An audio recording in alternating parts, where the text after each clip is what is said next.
Israel is not the only country with border security issues. The insecurity of our own southern border has been well documented. What is less well documented is who exactly is crossing that southern border. Kansas Senator Roger Marshall wants federal agencies to disclose the number of terrorist encounters at our border. That seems like pretty reasonable, I think, doesn't it? Senator Marshall joins us now. Senator, thank you. Who in the world could object to knowing whether terrorists are trying to cross our borders? I mean, what is the argument against that? Well, Trey, we have an incompetent Secretary of DHS, and of course, Joe Biden wants this open border. But it's a sad day when our enemies pay more attention to our border than our own president does.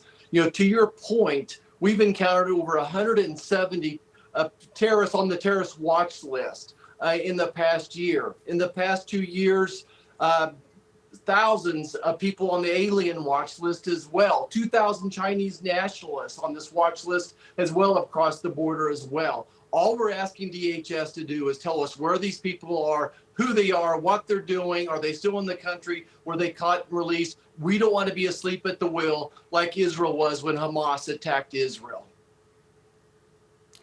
You know, Senator, you're a doctor. I couldn't make it through math and science, so I went to law school. I try to understand the other argument. I try to understand those like Ali Mayorkas who say, oh, we're not going to give you the names. And I can't think of why. I mean, has he ever said, look, Senator, we're not going to tell you about these encounters for the following reasons? I mean, what is the explanation?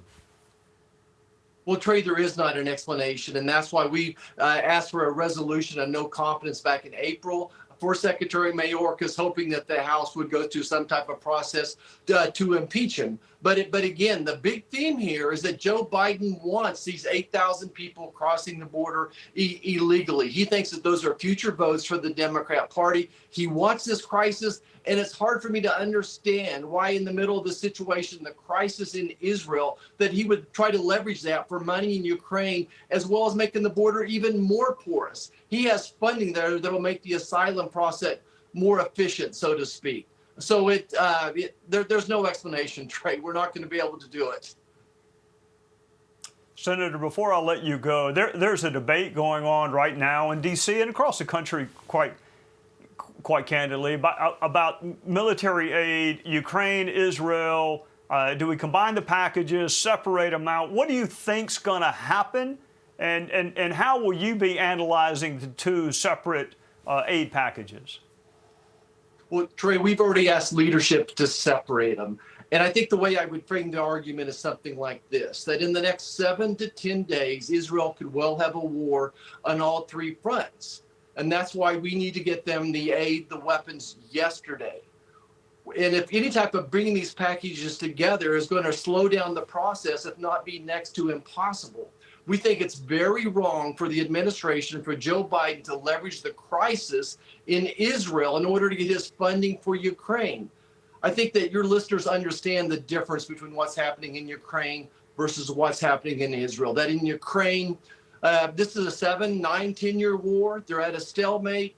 200,000 people have already died from that situation. There's no end in sight. And we need to debate what's the future of the United States' role in that particular war.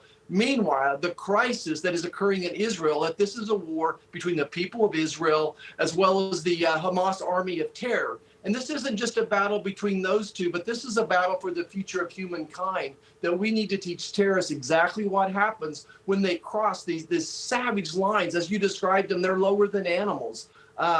There's no explanation. So we need to make sure that terrorists understand that we will not tolerate this type of actions. Senator Roger Marshall from the great state of Kansas. Congratulations, by the way, on beating Oklahoma over the weekend. And thank you for joining us on a Sunday night. Thanks, Trey. Thanks so much. Hey, Sean Hannity here. Hey, click here to subscribe to Fox News YouTube page and catch our hottest interviews and most compelling analysis. You will not get it anywhere else.